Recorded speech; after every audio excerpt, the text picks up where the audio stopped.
Good morning everyone. Good morning sir. तो आज जो है आपका इंट्रोगेटिव सेंटेंस WH टाइप का एक्सरसाइज चलेगा।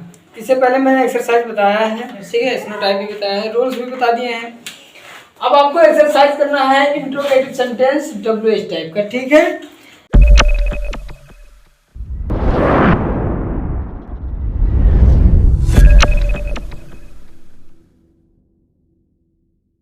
इंट्रोगेटिव सेंटेंस WH टाइप का अभी देखो ये एक्सरसाइज लिखा है, why have you not done my work. तुमने मेरा काम क्यों नहीं किया, said Neha to me, Neha ने मुझसे कहा। अच्छा, ऐसा बहुत कम देखने को मिलता है कि जो है आपका रिपोर्टेड स्पीच पहले दिया हो और उसके बाद में सेड नेहा टू मी, यानी कि सब्जेक्ट और ऑब्जेक्ट और वर्ब बाद में दिया हो, है ना। तो इस बात को समझते हैं कि इसको हम कैसे बनाएंगे। तो यहाँ हमको क्लियर हो रहा है कि said Neha to me, said माने कहा, नेहा ने से मुझे, मुझसे नेहा ने कहा, मुझसे नेहा ने कहा, यानी कि नेहा ने मुझसे कहा। तो आप लिख सकते हो कि नेहा और सैड टू का आस्क्ड हो जाएगा, ठीक है। ये हो गया नेहा और सैड टू जो है, इतना दोनों बात आस्क्ड में बदल गया।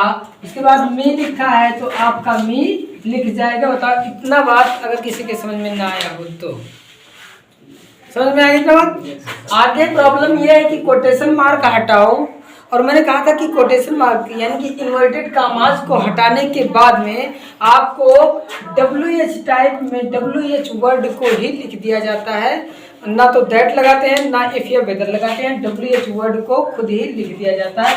तो यहाँ WH वर्ड में क्या है भैया, वाई है तो वाई लिख दो। ओके, इतना बात समझ में आया भैया विकास। अब हमारे पास पोर्शन बचा इतना, I have left this portion. तो अब हम अगर इसको ध्यान से देखें तो लिखा है have you not done my work, क्या तुमने मेरा काम नहीं किया।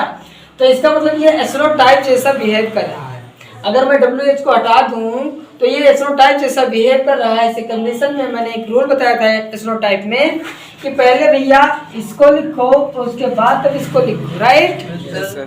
तो आपको यू पहले लिखना है, यहाँ पर क्या लिखना है, पहले यू और उसके बाद में आपको लिखना है, ठीक। लेकिन रूल मैंने बताया है भैया कि यू चेंज होगा और हैव भी चेंज होगा, ऐसा मैंने बताया। यदि आपका रिपोर्टिंग वर्ब सैड या सैड टू हो तो, यदि आपका रिपोर्टिंग वर्ब सैड या सैड टू हो तो ये जो है आपका प्रोनाउन और जो है वो बदल जाएगा। तो मैं बदल कर देखता हूँ कि क्या हो जाएगा। ये जैसा कि लिखा हुआ है यू, और यू आपका सेकंड पर्सन है, एंड हम जानते हैं कि second person change according object, है ना। ऑब्जेक्ट मी है। अब अगर हम पता करें कि ये कौन सा केस है, क्योंकि मैंने आप लोगों को कई बार बताया पहले पर्सन पता करो उसके बाद केस पता करो। पर्सन पता हो गया, और पर्सन पता होने के बाद में ये पता होता है कि इसको हम किसके अनुसार बदलेंगे। तो सेकंड पर्सन को ऑब्जेक्ट के अनुसार बदला जाता है, इतना हमको फिक्स हो गया। लेकिन अभी ये नहीं क्लियर हुआ कि क्या वास्तव में क्या लिखते हैं। अब इसका केस पता करते हैं। ये जो केस है, ये जो यू लिखा है उसका केस जो है वो सब्जेक्टिव केस है। कौन सा केस, सब्जेक्टिव। तो इसका मतलब ये है कि क्योंकि इसको इसके अनुसार बदलना है तो इसका हमको सब्जेक्टिव केस ही लिखना चाहिए, राइट। तो यहाँ आई लिखना चाहिए। क्या लिखना चाहिए, आई लिखना चाहिए। और रूल में बताया है कि अगर कोई रिपोर्टेड स्पीच प्रेजेंट परफेक्ट में है तो उसको पास्ट परफेक्ट में चेंज कर देते हैं। रूल लिखा है ना, जैसा कि मैंने लिखवाया है। तो वाई हैव लगा, इसका मतलब ये प्रेजेंट परफेक्ट में है तो प्रेजेंट परफेक्ट को पास्ट परफेक्ट में कर दो, यानी कि हैव को हैड में परिवर्तित कर दो, ठीक। तो ये आपका हो जाएगा हैड, ठीक। उसके बाद में आई हो गया, हैड हो गया, नॉट लिखा है तो नॉट हो जाएगा, डन का डन हो जाएगा। उसके बाद में माई, ठीक है, क्या लिखा है, माई, राइट। यहाँ क्या लिखा है, माई लिखा, और इसको हमको चेंज करना है। तो हमको मालूम है कि माई जो है वो पहला नंबर पर्सन फर्स्ट है। कौन सा पर्सन है, फर्स्ट पर्सन है। और फर्स्ट पर्सन जो होता है वो किसके अनुसार बदलता है, सब्जेक्ट के अनुसार। और सब्जेक्ट क्या है, नेहा, और नेहा का प्रोनाउन क्या होता है, सी। अर्थात इस माई को सी के अनुसार बदलना है। दूसरी बात, हमको तो पता हो गया कि इसको इसी के अनुसार बदलना है, लेकिन कैसे बदलेंगे। इसका जो केस है भैया वो पॉजेसिव केस है। कौन सा केस है, पॉजेसिव केस है। तो बताओ सी का पॉजिटिव केस क्या होता है? हर होता है, इसीलिए हमको यहाँ हर लिखना चाहिए। ओके, ये सारे रूल्स लिखाए गए हैं, मैंने लिखवा दिया है, इसीलिए मैं जल्दी से बता रहा हूँ, ठीक है। और नियर अबाउट सब लोग समझ भी रहे हो। तो हर हो गया, और वर्क लिखा तो वर्क लिख लो, और एग्जाम्पल अगला ये दूसरा क्वेश्चन है, इसको सॉल्व करो, ठीक है। तो आपका ये एग्जाम्पल इस तरह से सॉल्व होगा। लिखा है सैड द टीचर, तो हो जाएगा the teacher sad, the teacher sad. यहाँ इंट्रोगेशन मार्क लगा है तो सैड का आस्क में बदल जाएगा। उसके बाद में आपका रिपोर्टेड स्पीच है Where do you live? तुम कहाँ रहते हो? Where do you live? तुम कहाँ रहते हो? इन्होंने ठीक बताया कि Where do you live present indefinite tense में है। पता कैसे चला?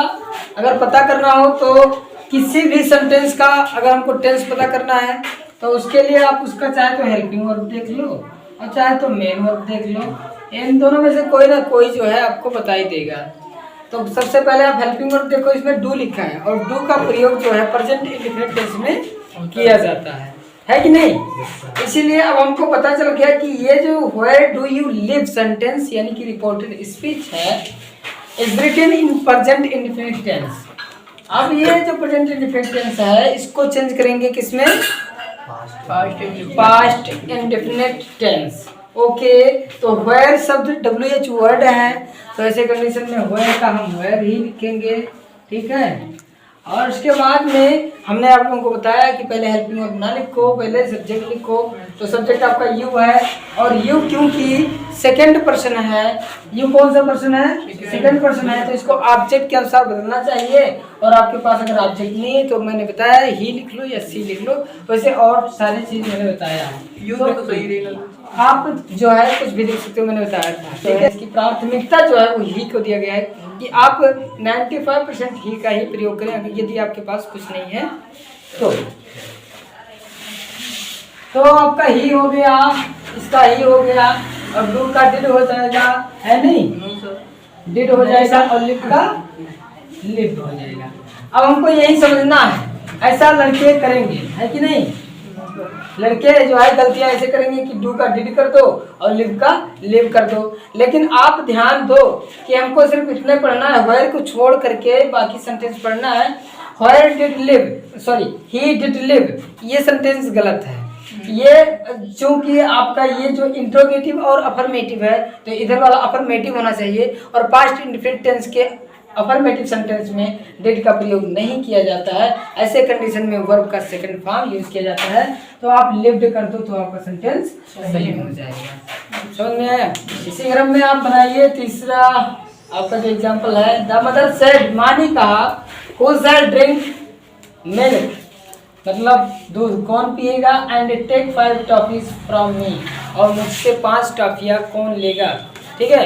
तो ये आपको बनाना है, बनाइए। तो आपका अगला एग्जांपल, द मदर सेड, माँ ने कहा, हु शैल ड्रिंक मिल्क, दूध कौन पिएगा, and take 5 toffees from me, और मुझसे 5 टॉफियाँ कौन लेगा, ठीक है। Vikas don't talk. तो the mother said, the mother का द मदर हो जाएगा, सेड का आपका आस्क में परिवर्तित होता है, ठीक। कोटेशन मार्क को हटा करके आपको यही वर्ड उतार देना है। इतना बात तो सबके समझ में आता है, बस पता नहीं कहाँ सर जी गलत कर देते हैं। नहीं, आगे करना। देखो, हु एक ऐसा शब्द है, ये जो हु है ना, हु ये एक ऐसा शब्द है जो खुद बताता है कि वो सब्जेक्ट है। क्या? ठीक है, हु शैल ड्रिंक मिल्क, दूध कौन पिएगा, कौन मतलब जो भी होगा वो यही पिएगा, है ना। राम शैल ड्रिंक मिल्क, राम दूध पिएगा। हु शैल ड्रिंक मिल्क, कौन दूध पिएगा। समझ में आया ना? तो हु जो है वो जवाब देता है किसी सब्जेक्ट का। तो आपको इसमें जो हु दिखाई देगा अगर WH वर्ड, तो उसके साथ में आपको कोई सब्जेक्ट दिखाई नहीं देगा। तो ऐसे कंडीशन में क्या करोगे, आपको वही करना है, ठीक है। आपको हु उतार देना है ऐसे, और उसके बाद में शैल का क्या कर देना है, शुड कर देना है।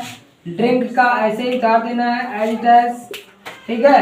मिल्क उतर जाएगा, एंड उतर जाएगा, टेक उतर जाएगा, फाइव उतर जाएगा, टॉफी उतर जाएगा, फ्रॉम उतर जाएगा। और मी को सिर्फ मी को हमको बदलना है, तो मी क्योंकि फर्स्ट पर्सन है and first person change according to subject and now second person को sorry first person subject is the mother and the mother pronouns is she. So you can write here her. Me के जगह पर आप her लिख सकते हो because this is objective case and her is also objective case of pronoun she. समझ में आया? Thank you all dear my student. सो ये आपका इंट्रोगेटिव का सेंटेंस खत्म हुआ। अगला वीडियो आपका जो होगा वो इम्परेटिव सेंटेंस का होगा। Thank you.